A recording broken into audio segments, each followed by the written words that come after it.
ಯಾಕೆ ಸ್ಲಿಪ್ ಆಗಿ ಗಾಡಿ ಅಪ್ಸೈಡ್ ಆಗಿರೋದು ಎಲ್ಲ ವಿಚಾರಿಸ್ಕೊಂಬಂದೆ. ಗಾಡಿ ಲೋಡ್ ಗಾಡಿ ಹಾಕ್ಬೇಕಾದ್ರೆ ಸಮನಾದ ಜಾಗ ನೋಡಿ ಹಾಕ್ಬೇಕು.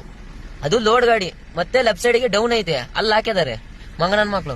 ಇನ್ನೇನು ಅಲ್ಲಿ ಜಾಗ ಐತೆ ರೈಟ್ ಸೈಡ್ಗೆ, ಪೂರ್ತಿ ರೈಟ್ ಸೈಡ್ಗೆ ಗಾಡಿ ಹೋಗಿದ್ರೆ ಏನು ತೊಂದರೆ ಆಗ್ತಿರ್ಲಿಲ್ಲ. ಲೆಫ್ಟ್ ಸೈಡ್ ಡೌನ್ ಐತೆ, ಅಲ್ಲೇ ಜಾಗ ಹಾಕಿ ಟೈರ್ ತೆಗ್ದಿದ್ದಾರೆ. ಲೋಡ್ ಗಾಡಿ ಹಂಗೆ ವಾಲ್ಕೊಂಡೈತೆ, ಜಾಗ ಸ್ಲಿಪ್ ಆಗಿ ದಬಾಕೊಂಡಿರೋದು ಕೆಲಸ ಇದು.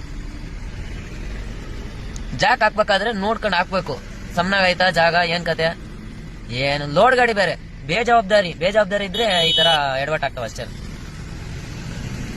ಒಳ್ಳೆ ಟೈರ್ ಹಾಕಿದಾರೆ ನೋಡಿ, ಆ ಟೈರ್ ಪಂಚರ್ ಹಾಕ್ಸಕ್ ಹೋದ್ರೆ ಇಲ್ಲಿ ಜಾಕ್ ಹಾಕಿದ್ರೆ ಟೈರ್ ತೆಗ್ದವ್ರೆ. ಲೋಡ್ ಗಾಡಿ ಹಂಗೆ ಶಿಸ್ತಾಗೆ ಮಲಗೈತೆ. ಬೆಳಿಗ್ಗೆ ಗಾಡಿ ಕ್ರೈನ್ ತಗೊಂಡ್ ಎತ್ಕೊಂತಾರೆ.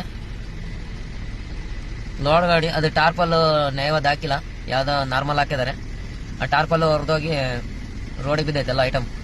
ಇನ್ನೊಂದು ಟಾರ್ಪಲ್ ಮುಚ್ಚಿದ್ದಾರೆ.